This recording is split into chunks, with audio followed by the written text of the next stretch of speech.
Good afternoon. Thank you very much. It's my pleasure to be here. And today I'll be discussing, as was mentioned, the use of CD4 T cell central memory as a biomarker successfully predicting treatment response. So we know that type 1 diabetes is an autoimmune disease, and what was published recently was a staging mechanism or staging paradigm in which type 1 diabetes is seen to have distinct stages going from being at risk, moving into pre-symptomatic type 1 diabetes in which the autoimmune process has begun to destroy the functional beta cell mass, leading to reductions in endogenous insulin production. However, during this stage, the patient has not manifested clinical symptoms yet, especially with respect to dysglycemia, although it is present. And then further moving into frank type 1 diabetes.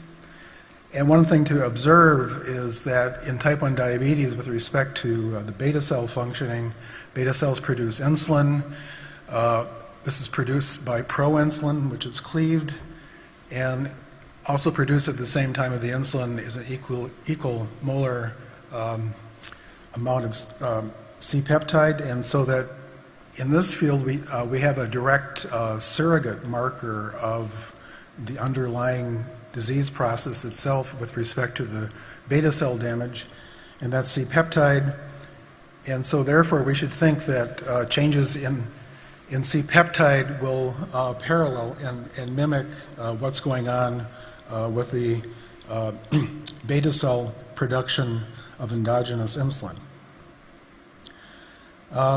This is a slide that I presented at Focus about 2 years ago, and it shows data from two different studies. One was the rituximab study, the first author, Mark Peskovitz, and he showed in here, if you look over this way where the diamonds are, that if we looked at the amount of the treatment difference that was explained by changes, that's the delta symbol there, changes in CD19 B cells, how much of the change at 1 year in the C-peptide could be, how much of the difference in the change between treatment groups could be attributable to that change in the CD19 B cells.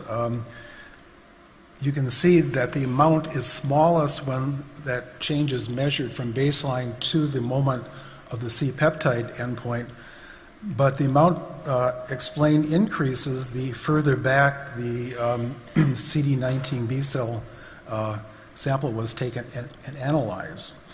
And a similar thing is found in the abatacept study.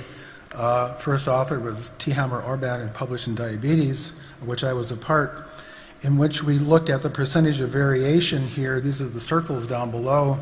And again, the same patterning is found whether you're looking at 1 year change in the 1 year C-peptide change or 6 months C-peptide change, that the change in central memory is predictive with respect to the percentage variation explained, but the lowest amounts of prediction exist largely at the same time that the C-peptide is being measured, but rather if you go back in time, 3 months or 6 months, you have much greater predictive ability.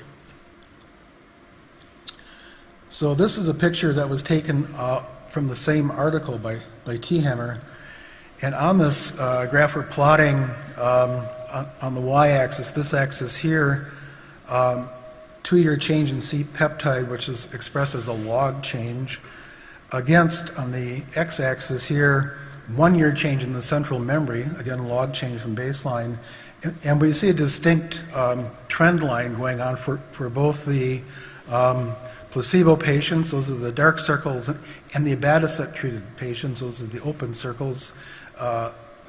These lines are statistically significant.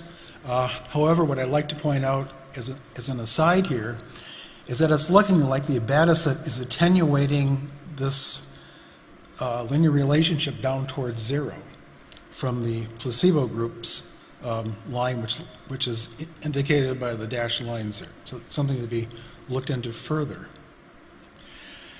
So this was 2-year based data. They also had a 3-year follow-up, and so we took our model that we developed in the 2-year data and then applied it to predict C-peptide change in the 3-year.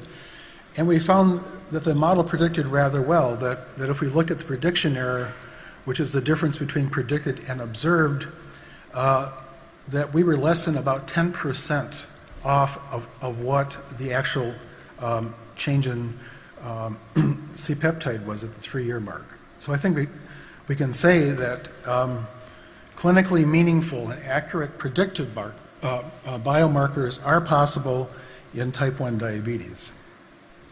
So that's my lead up to this presentation, which is about our answering the research question whether or not this change in central memory, delta TCM, will actually validate in a different population. And so the validation study design has 2 specific aims. One is to statistically evaluate within subject differences, and the question there is, for any specific individual, how small of a difference in central memory T cells can you detect with flow? That study had the following design. We did a technical replication study in which 2 samples were taken from the same blood draw on a patient. We had 30 such patients with type 1 diabetes and 2 healthy controls. We did FACS on each subject, and those FACS were separated by a few days in order to help interject a little bit of practicality into this analysis. And this analysis was conducted by my colleagues at the Benaroya Research Institute. The second aim then was to evaluate this biomarker delta TCM, look at its prediction errors and accuracy in a different compartment. Let's go to the teplizumab treated subjects, which is now the CD8 compartment, not the CD4, as it would be with the abatacept in the type 1 diabetes. And this is using data that was published by Kevin Harold in Diabetes in 2005. You probably know that teplizumab is an anti-CD3 monoclonal antibody. We had 42 patients who were treated with teplizumab from the ABATE study. That was the name of the study. C-peptide was available at baseline, 6, 12 months, and 24 months. And our flow was available in samples taken at baseline 3, 6, 9, and 12 months. This is an example of our gating strategy where we begin with lymphocyte population, selecting out single cells, living cells, and then working down to a subset over here, which turns out to be CD4, 45, RO positive, and CCR7 positive. And so here's our work with aim 1. What is the smallest change that we can detect with flow? Something called the limit of quantitation. First, we display the data itself. These are data pairs from the 32 subjects. Type 1 diabetic patients are off to the right here, and we see that they are apparently very close together. There is variation between patients, of course. And again, these numbers are the percentage of the total CD4 that the central memory presented. If we quickly look at the inter and intra-assay variability, if we do a scatter plot of the second measurement of central memory versus the first measurement, we see that the points fall along a straight line. There's a high correlation, and it's very significant statistically. The within subject assay variability was ranged between 0 and about 10, with an average around 4 or so. If we look at each of the days separately for the coefficient of variation across individuals, we see that they're also close to about 4.